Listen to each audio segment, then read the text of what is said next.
रुको,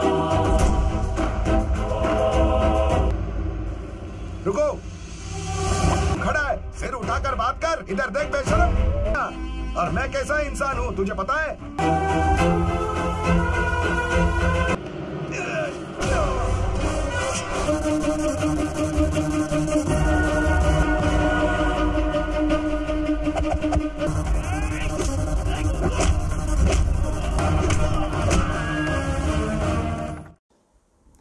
Halo sahabat, Assalamualaikum.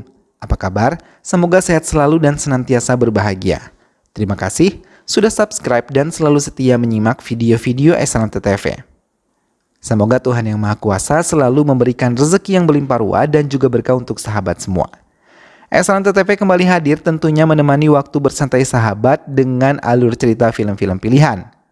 Kali ini Esalante TV menghadirkan sebuah alur cerita dari film yang berjudul Nanima. Film ini menceritakan tentang usaha seorang cucu untuk mempersatukan semua paman dan bibinya yang selama 20 tahun bertikai memperebutkan harta warisan nenek dan juga kakeknya. Bagaimanakah kisah selengkapnya? Simak alur ceritanya berikut ini. Tapi sebelumnya, ingat selalu untuk dukung Esalante TV dengan cara klik like, komen, share, dan juga subscribe. Baiklah, tanpa perlu berlama lagi, langsung saja kita simak. Ini dia alur cerita filmnya.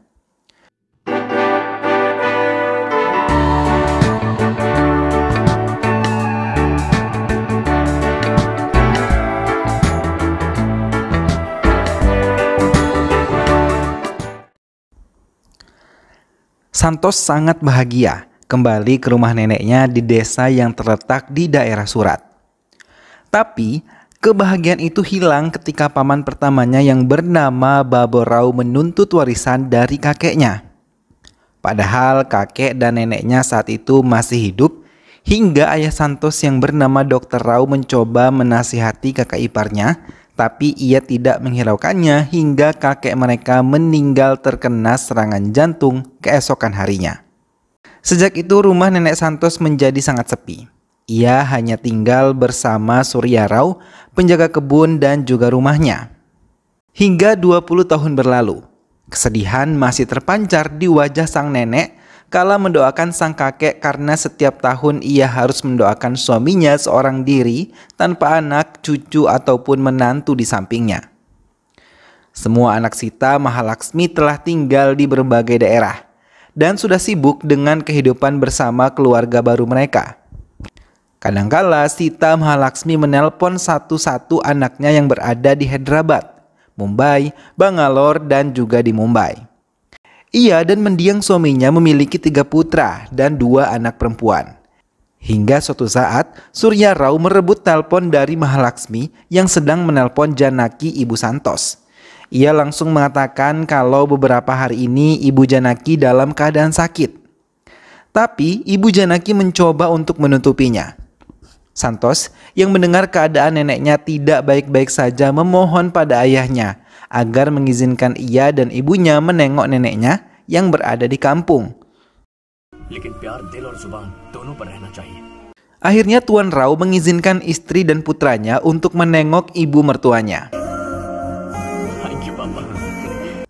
Kali ini Sita Mahalaksmi menelpon semua anaknya dan mengatakan ia akan membagikan warisan kepada mereka semua anak-anaknya. Mendengar pembagian warisan dengan bergegas, mereka meninggalkan rumah mereka menuju kampung halaman yang selama ini mereka tinggalkan. Terlebih Baborau yang sejak awal menginginkan hal tersebut. Santos merasa bahagia, akhirnya ia kembali mengunjungi desa neneknya. Santos sengaja turun dari mobilnya dan berjalan menuju rumah neneknya. Hingga ia bertemu dengan paman Surya Rau yang telah membeli rokok di sebuah kedai kecil. Mereka melepas rindu sebentar dan meninggalkannya kembali ke rumah nenek Santos. Pemilik warung meminta bantuan Santos untuk menjaga warungnya sebentar karena ia sedikit sakit perut. Santos dengan senang hati membantunya. Saat itu ia bertemu dengan seorang gadis yang merupakan anak dari paman Baborau. Tapi mereka tidak saling mengenal satu sama lain. Sita yang sombong membuat Santos merasa terganggu dan mencoba untuk menasihatinya. Santos kembali melanjutkan perjalanannya ke rumah neneknya. Ia menemui seorang teman lama yang bernama Mutu. Mereka melepas rindu karena sudah tak saling bertemu dalam waktu yang lama. Santos yang sudah sampai ke rumah neneknya menatap bahagia rumah neneknya yang penuh dengan kenangan. Ia menemui semua paman dan bibinya yang telah datang juga dan terkejut ketika melihat Sita. Ia tidak menyangka kalau Sita ternyata putri dari paman Baborau. Hingga ia melihat sosok tua yang sangat ia rindukan, dengan cepat ia memeluk sang nenek dan melepas rindunya hingga air mata bahagia pun tumpah bersama.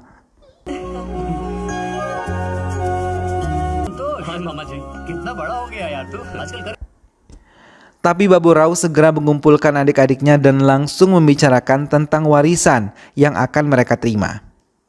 Semuanya berencana meninggalkan rumah itu setelah mereka mendapatkan hak mereka masing-masing. Karena mereka tidak ingin pekerjaan serta bisnis mereka terbengkalai di kota karena terlalu lama di desa. Mendengar hal itu membuat air mata nenek Santos tumpah kembali. Karena sesak rindu yang ia miliki masih rapi dan belum semuanya terurai pada anak menantu dan cucu-cucunya. Melihat air mata kesedihan di wajah neneknya, Santos mencoba mencari cara agar para paman dan bibinya bisa lebih lama tinggal di desa. Semua keluarganya berkumpul di kantor desa dan membicarakan tentang hak waris yang akan mereka terima. Tapi mereka terkejut ketika melihat Surya Rao datang dan meminta haknya juga, karena selama ini ia pun menjaga harta peninggalan orang tua mereka. Mendengar hal itu, mereka sangat tidak setuju dan memutuskan menunda kepulangan mereka untuk mendapatkan kesepakatan yang baik dengan Surya Rao.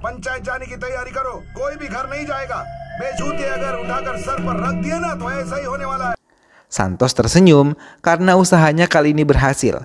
Karena ialah yang menemui Surya Rao dan meminta tolong padanya untuk pura-pura meminta warisan pada keluarganya.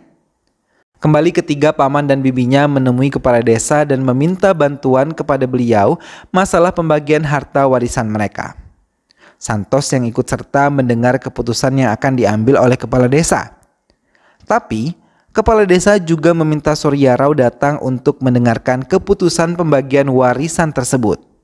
Namun paman dan bibinya salah mengira hingga menimbulkan kesalahpahaman hingga mereka diusir dari kantor kepala desa itu. Santos mengucapkan terima kasih pada Surya Rao ketika bertemu di kedai kecil, karenanya semua keluarga masih berkumpul dan membuat neneknya merasa bahagia. Tapi Santos merasa terkejut ketika melihat Sita berada di depan mereka dan mendengar pembicaraan mereka. Dengan takut Santos kembali ke rumah neneknya. Saat ia melangkah, seluruh paman dan bibinya telah mencegah ia untuk masuk, terlebih paman Baborau. Sita telah melaporkan apa yang telah ia lihat. Hingga paman Baborau marah karena masih berhubungan dengan Surya Rao dan melarangnya masuk. Santos berusaha untuk menjelaskan, tapi Baborau tidak menghiraukannya. Paman Raffi mencoba menenangkan kakaknya dan membiarkan Santos menjelaskannya. Santos akhirnya menggunakan kesempatan itu untuk berbohong dan menutupi kesalahannya, hingga akhirnya paman Baborau menerima penjelasannya dan mengizinkannya masuk. Sita yang masih meragukan penjelasan Santos tetap mencari cara untuk menjatuhkan Santos. Saat Sita pergi ke kuil, ia bertemu dengan Kafia, teman kecilnya dulu, dan memberitahu tujuan Santos. Semua ini adalah untuk kebahagiaan neneknya. Sita akhirnya mengikuti permainan Santos agar bisa membahagiakan neneknya juga. Santos kembali mendekati paman dan bibinya setelah mendengar doa neneknya di kuil kecil mereka. Ia mau membawa seluruh keluarganya berdoa bersama di kuil. Maka dengan susah payah Santos membujuk semua paman dan bibi mereka, hingga keinginannya bisa terwujud.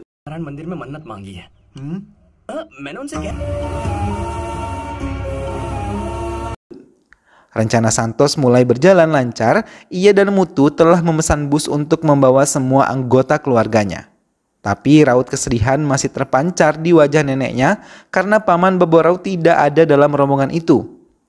Tapi saat di tengah perjalanan mereka dihadang sebuah bajai yang ternyata mengangkut paman Baborau dan akhirnya ikut dalam rombongan bus mereka. Hingga mereka selamat tiba di kuil yang dimaksud oleh Santos. Air mata kebahagiaan mengalir dari pipi nenek Santos melihat seluruh keluarganya berdoa bersama di kuil. sekaligus meresmikan pernikahan Paman Raffi dan Bibi Sandra. Semua keluarga bahagia memberikan restu pada keduanya.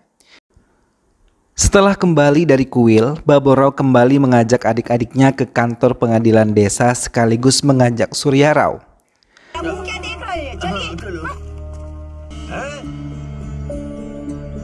Di sana Surya Rao mengungkapkan sejumlah uang dalam jumlah banyak untuk diberikan kepadanya sebagai ganti warisan yang tidak ia dapatkan. Mulanya Baborau dan adik-adiknya setuju hingga urusan mereka di desa selesai dengan cepat. Santos mencoba mempengaruhi Paman Raffi agar tidak menyetujui keinginan Surya Rao. Setelah berpikir, Paman Raffi pun setuju dengan apa yang diungkapkan Santos dan ia mengatakan pada kakaknya Baborau hingga kembali mereka membatalkan semuanya.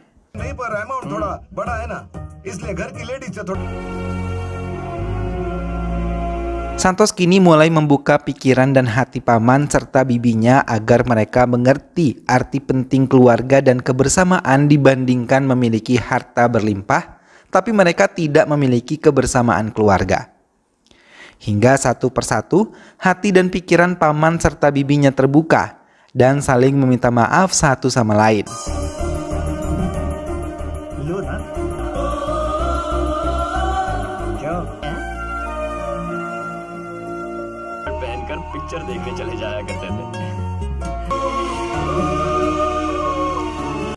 Kecuali Paman Baborau yang sangat keras kepala. Sejak saat itu mereka mulai sering berkumpul dengan semua anggota keluarga yang lain, mengisi ruang keluarga yang dulu sepi dengan gelak tawa canda. Tanpa sadar, mereka pun memang merindukan kehangatan keluarga ini. Mereka meminta maaf pada Nenek Santos karena selama 20 tahun ini mengabaikannya dan membiarkan rasa rindu terpendam di hatinya.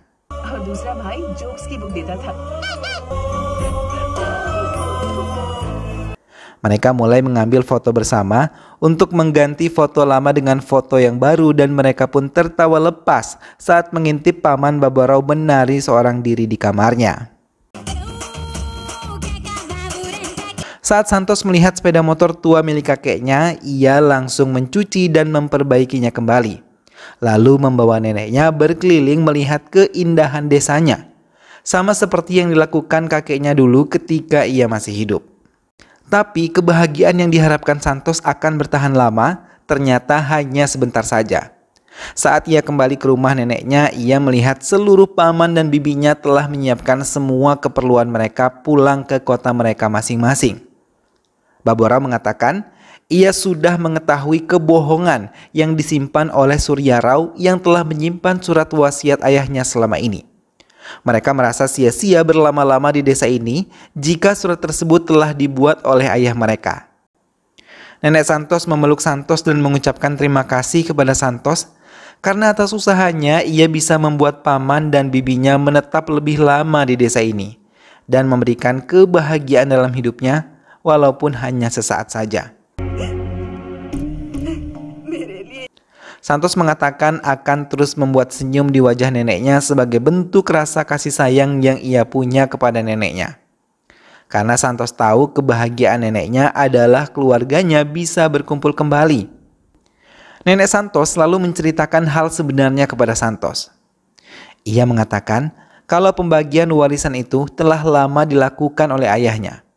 Dan ia telah meninggalkan surat warisan sebelum ia meninggal dunia. Tapi ia menitipkannya kepada Surya Rao, karena bila mereka telah mendapatkan hak mereka, maka mereka akan meninggalkan ibu mereka seorang diri di desa dan tidak akan pernah mengunjunginya lagi. Hingga sampai saatnya Surya Rao mengembalikan surat warisan itu pada Nenek Santos dan menjelaskan semuanya. Tapi Baborau yang mendengar dan melihat itu langsung mengajak semua adik-adiknya untuk meninggalkan desa setelah membaca isi surat warisan itu.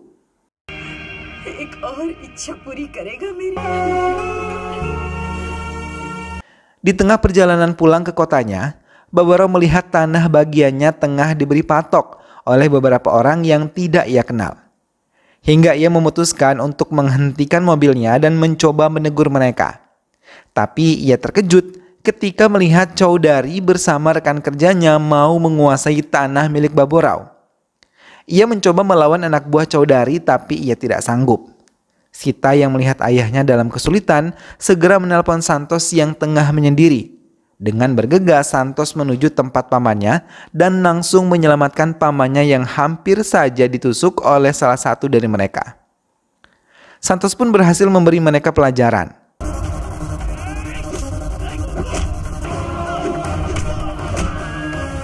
Tapi Chowdhury yang memiliki senjata tajam segera menodongkannya di hadapan Babu Rao. Namun tanpa mereka duga, Dr. Rao yang merupakan ayah Santos datang dan menyelamatkan adik iparnya. Chowdhury terkejut melihat Dr. Rao berada di sana. Chowdhury langsung meminta maaf pada Dr. Rao. Ia teringat dulu ia berhutang nyawa dengan Dr. Rao karena beliau yang telah menyelamatkan dirinya saat terkena serangan jantung. Chowdhury pun kemudian membawa pergi semua anak buahnya dari tanah tersebut. Babu Rao mulai menyadari kesalahannya dan langsung meminta maaf kepada keluarga Santos. Ia pun memutuskan untuk kembali ke rumah ibunya dan langsung meminta maaf sepenuh hati atas semua kesalahannya yang telah terjadi. Namun tanpa diduga, semua adik-adiknya memutuskan untuk kembali ke rumah ibu mereka dan mengatakan bahwa mereka ingin kembali tinggal di rumah ini untuk beberapa waktu. Melihat hal itu membuat nenek Santos menangis bahagia. Akhirnya semua doa dan keinginannya bisa terwujud. Mereka pun bisa berdoa melepaskan abu ayah mereka setelah sekian lama abu tersebut tidak dilepaskan. Nenek Santos menyadari kalau Santos adalah cucu yang paling berharga karena semuanya adalah jerih payahnya hingga semua anggota keluarganya berkumpul dan mewujudkan impian serta keinginannya yang selama ini tidak bisa ia rasakan. Film pun selesai. Nah sahabat, itulah tadi alur cerita dari film yang berjudul Danima. Keluarga adalah harta yang paling berharga ya sahabat, karena ketika tidak ada orang yang mau menerima diri kita, maka keluarga adalah tempat satu-satunya yang akan menerima kita untuk kembali pulang.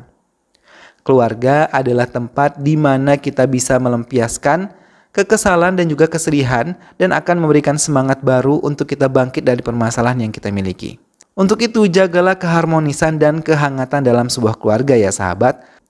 Karena keluarga adalah amanah yang diberikan oleh Tuhan Yang Maha Kuasa untuk selalu dijaga. Mudah-mudahan sahabat semua terhibur setelah menyimak alur cerita film ini. Sampai bertemu kembali di alur cerita film-film selanjutnya. Terima kasih sudah menyimak video ini sampai akhir dan ingat selalu untuk dukung Islam TTV dengan cara klik like, komen, share, dan juga subscribe. Sampai ketemu lagi sahabat, sehat selalu dan wassalamualaikum.